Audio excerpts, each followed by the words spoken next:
Ja. Det er ude fra Gammelgård, ude i Vejrup herude. Og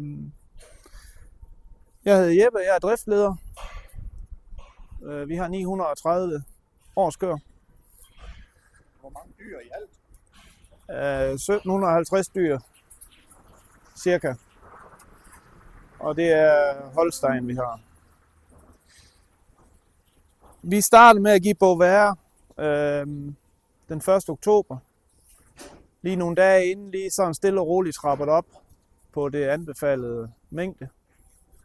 Og lige siden så har vi bare haft problemer. Blandt andet sådan en ko, der er en nykælver. Den vil ingenting. Jeg kan ikke få gang i den.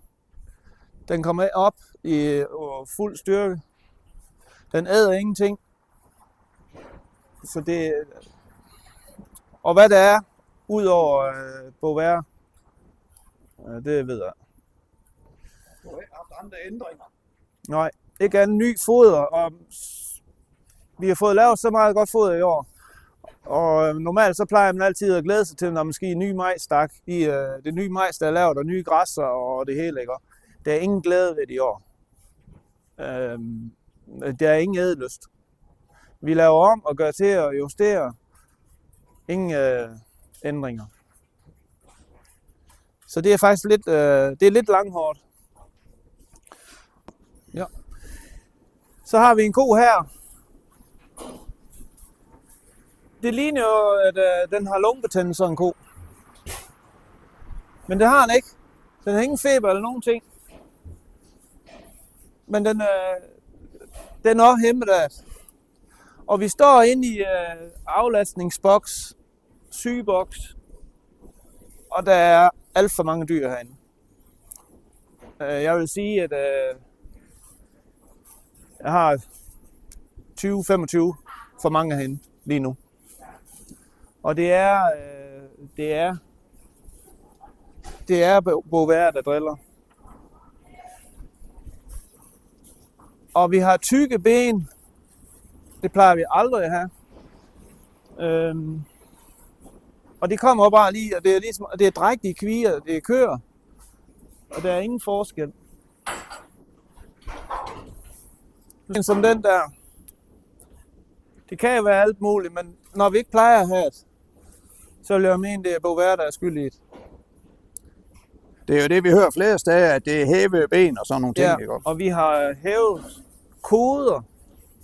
Ikke decideret klovbrændebyld, men det er koder, de er hævet i. Og de kan næsten ikke gå. Og de går ligesom nogle zombier, eller hvad skal man kalde det, sådan nogle narkomaner der rundt. Altså hvis du går ind ved de andre stalle, vi har herinde, de går bare rundt ligesom, og toger rundt sådan.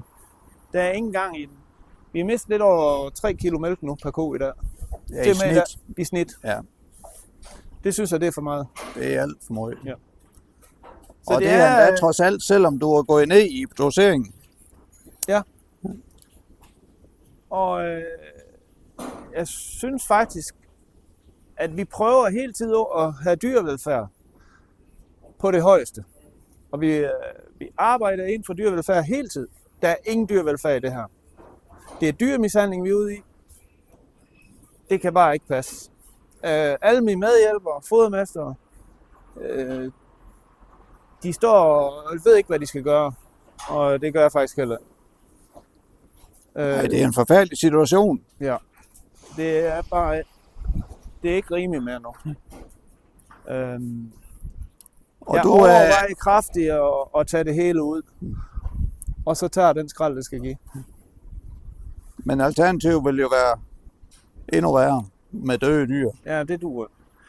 Og har du haft køer, der er døde af det? Nej, ikke endnu. Nej. Men for i næste uge, der begynder jeg at aflive dyr, hvis det bliver bedre. Hvis jeg får den ventet inden weekend over her, så er der nogen, der skal aflives. Og jeg vil ikke lige sige, hvad antallet af dem. Nej, men det er nogle af dem, der ligger her mange. Måske. Ja.